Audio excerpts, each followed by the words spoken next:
Hi, this video is about sewing straight lines, and I found some great tools to help you do this, and let's go and have a look together so you can choose which one is perfect for you. It goes almost without saying that you can use the edge of your presser foot as a guide. However, if you need larger seams or more distance between rows of top stitches, the widths are too limited. So you can either mark the lines you're going to stitch or use the guides on your needle plate or find other solutions to keep your stitches straight.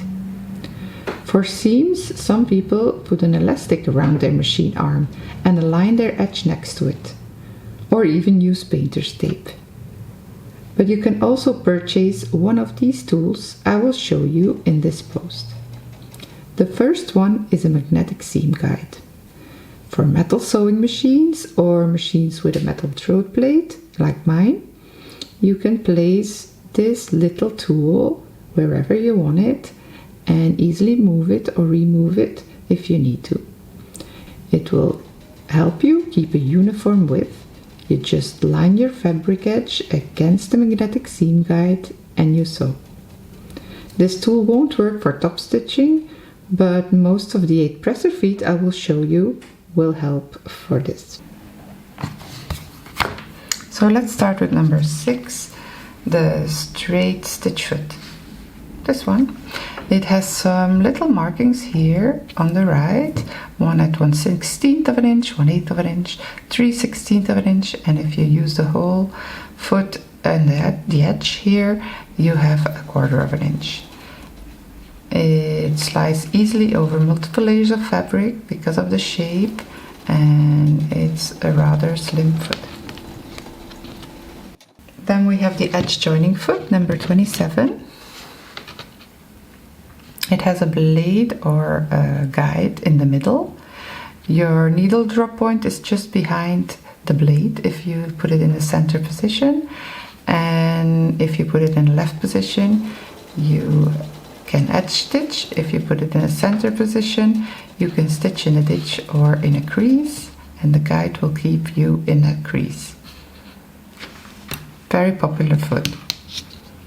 And then we have number 10, which is a quilting foot, a 1/4 of an inch quilting foot. So you can stitch at 1/4 of an inch, and on the left, this little guide is 1/8 of an inch, and it has some markings on the side for corners.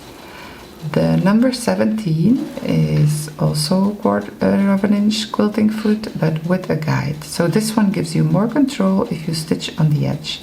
For top stitching, most people prefer this one because the guide can sometimes, it doesn't always go smoothly over every type of fabric. Here we go. And then we have the stitch guide foot. The stitch guide foot has a ruler. It's number 24 in the set.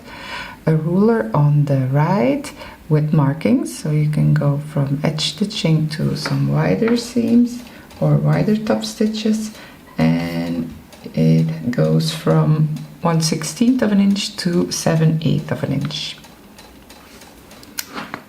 There you go. That's it for the presser foot set. We have 3 more that are interesting. You have the walking foot with guide. The guide you can move and choose your width.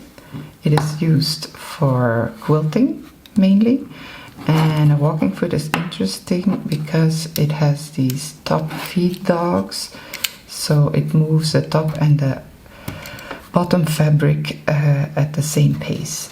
If you want more information about this foot, you have to check out the blog Carolina wrote a while ago. You can find it on our website.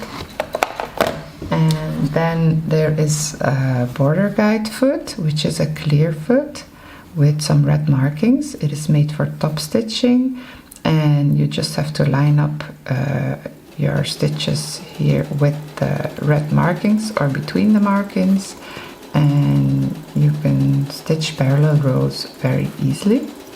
And this one is the adjustable guide foot.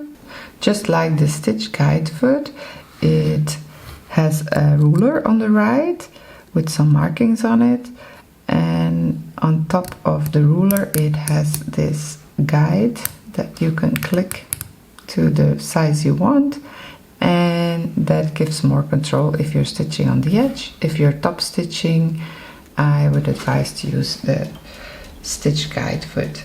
The markings of the adjustable guide foot are from 3/8 of an inch to 1 inch, and you have a lot of options in between. That's it for now. If you have any questions, just send me an email or leave a comment, and we would love you to click on the white round button with our logo to subscribe to our channel. Bye!